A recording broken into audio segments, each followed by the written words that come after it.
Xo'p, demak, bugungi mavzuyimiz issiqlik mashinalari va ularning foydali ish koeffitsiyenti. Birinchi bo'lib, issiqlik mashinalari nima degan savolga javob beraylik. Issiqlik energiyasini boshqa tur energiyalarga aylantirib beruvchi qurilmalar bu issiqlik mashinalari hisoblanadi. Eng oddiy misol issiqlik mashinasiga bug' dvigatellarini eshitganmisizlar? Bug' turbinasi, bug' qozoni hozirgi kunda ham ishlatiladi. Mana issiqlik elektr stansiyalarida oldin qozonda suvni qaynatib, yuqori bosimdagi bug' hosil qilinadi va bu bug'ni turbina orqali parrakka yo'naltiradi va parrak aylanib elektr energiyani ishlab chiqaradi.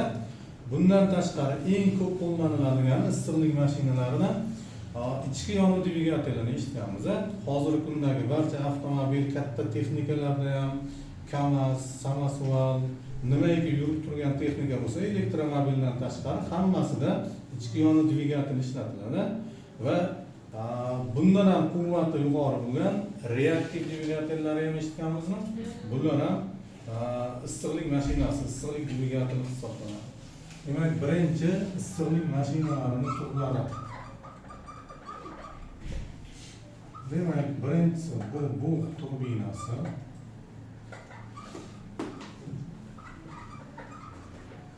İkincisi ichki yonuvchi dvigateli.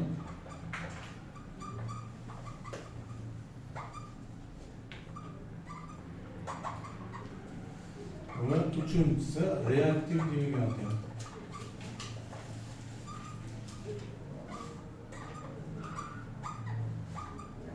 Reaktiv dvigatel. Shundan biz hozirgi kunda eng ko'p ishlatiladigan ichki yonuvchi dvigatelini ishlash prinsipi bilan tanishib chiqamiz. İchki yonuvchi dvigateli nimaga ichki yonuvchi dvigateli deyiladi? Chunki bug' turbinasida olov, yoqilg'i dvigateldan tashqarida yonadi. Reaktiv dvigatelda ham dvigateldan tashqarida yonadi. Endi ichki yonuvchi dvigatelida shu motorda, ya'ni dvigatelni ichida yonganligi uchun buni ichki yonuvchi dvigateli deyiladi. Tushundingmi buni? Xo'p, ichki yonuvchi dvigateli eng ko'p ishlatiladigani bu 4 taktli dvigatel. Ya'ni bir marta ish bajarishi uchun u 4 ta jarayondan o'tadi. Qarang, ichki yonuvchi dvigatelini avtomobillarda eshitgan bo'lsalaring 3 silindrlik, 6 silindr, 8, 12 silindrlik deb eshitgansizlar.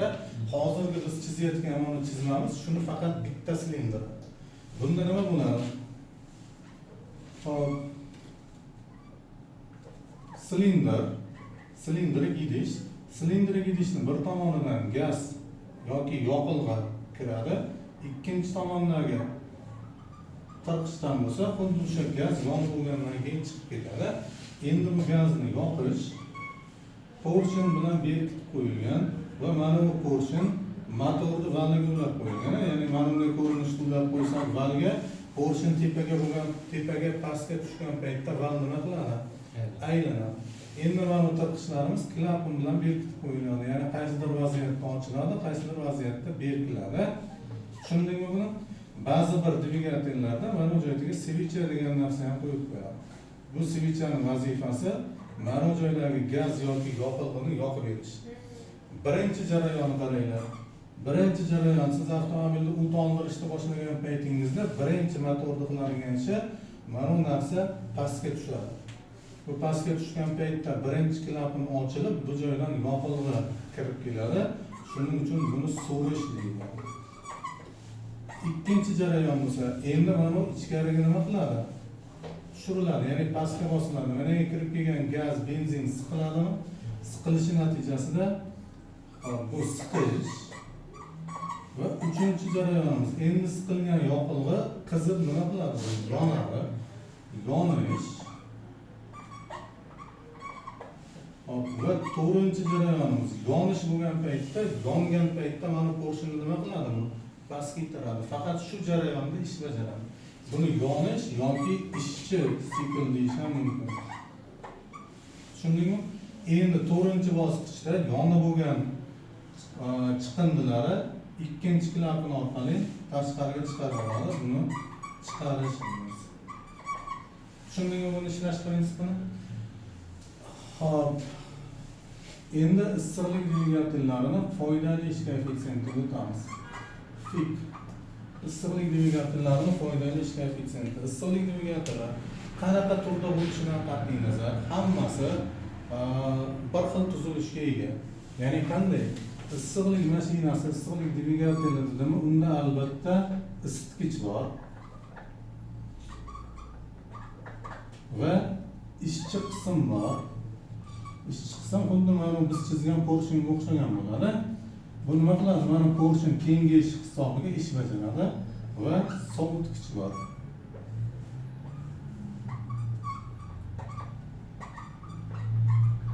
Sovutgich. Qarang. Ish bajarish uchun isitgichdan ishchi moddaga bir issiqlik miqdori beriladi. Demak, isitgichdan olinayotgan issiqlik miqdori bir va mana bu joyda qandaydir ish bajaradi.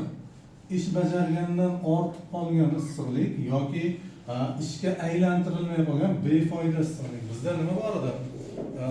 Foydali ish koeffitsiyentini o'tganmiz. Biz bitta ish bajarmoqchi bo'lib qandaydir energiya sarflasak, shu energiyani bir qismi ishga aylanadi, bir qismi befoyda ketadi. Xuddi o'shanday isitgichdan olinayotgan issiqlik miqdori bu umumiy berilayotgan energiya bir qismi ishga aylanyapti va bir qismi befoyda chiqib ketyapti. Bu sovutgichga berilgan issiqlik deymiz. Q2 bilan belgilaymiz. Tushundingmi buni? Endi gazni bajargan ishi nimaga teng bo'ladi? Unga Q1 issiqlik berib, Q2si befoyda ketayotgan bo'lsa, qancha foydali ish bajaradi? Q1 minus Q1 minus Q2. Demak, yo'qotilgan energiya bajarilgan ishga tengmi? Q1 berib, Q2 ni olyapmiz.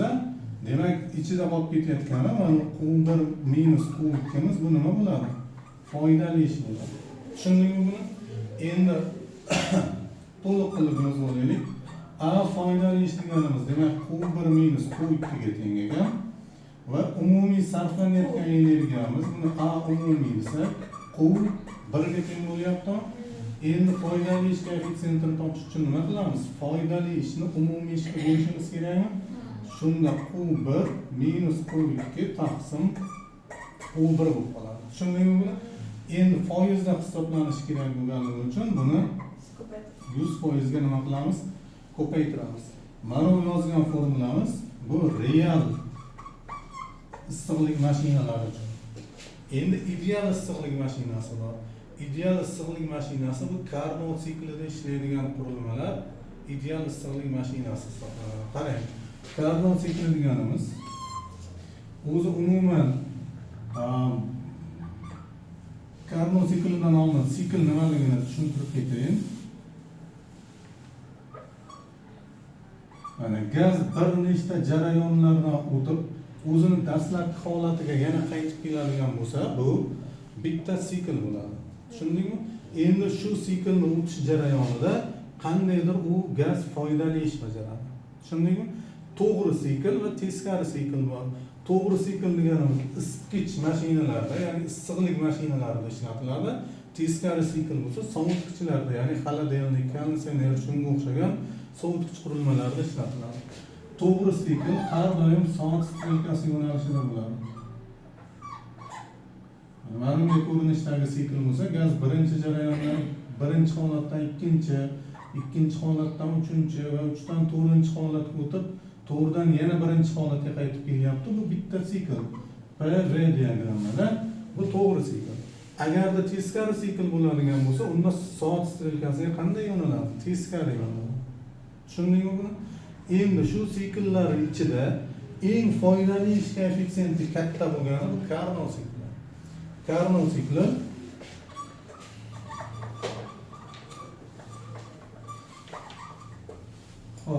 Carnot sikli bu ikkita izoterma va ikkita adiabatadan iborat bo'lgan sikl. PV diagrammada demak adiabata, izoterma T konstanta bo'lgan jarayon va adiabata sal tikroq bo'ladi. Q teng 0 bo'lgan jarayon hamda orqaga qaytishi izoterma T konstanta bo'lgan jarayon va oxirgi jarayonimiz adiabata Q 0 ga teng bo'lgan jarayon. Tushundingmi mana Carnot sikli? Endi Carnot sikli bu ideal issiqlik mashinalarida. Ya'ni ideal issiqlik mashinasi deganimiz mana hayotga to'g'ridan to'g'ri ko'chirib bo'lmaydi. Mana jarayonlari qaysidir bittasida tashqariga issiqlik chiqib ketib qoladi. Tushundingmi? Lekin foydali ish koeffitsiyentini oshirish maqsadida mana bu issiqlik mashinalarining sikli bunga imkon qadar yaqinlashtiriladi. Hozirgi kundagi ichki yonli dvigatellarining foydali ish koeffitsiyenti 40% atrofida bo'ladi. İchki yonli dvigatellarning foydali ish koeffitsiyenti eng past qurilmalardan hisoblanadi. Lekin buni o'rnini bosadigan boshqa dvigatel yo'qligi uchun hozirgi kunda ham shu ichki yonli dvigatellardan foydalanadi. Tushundingmi buni?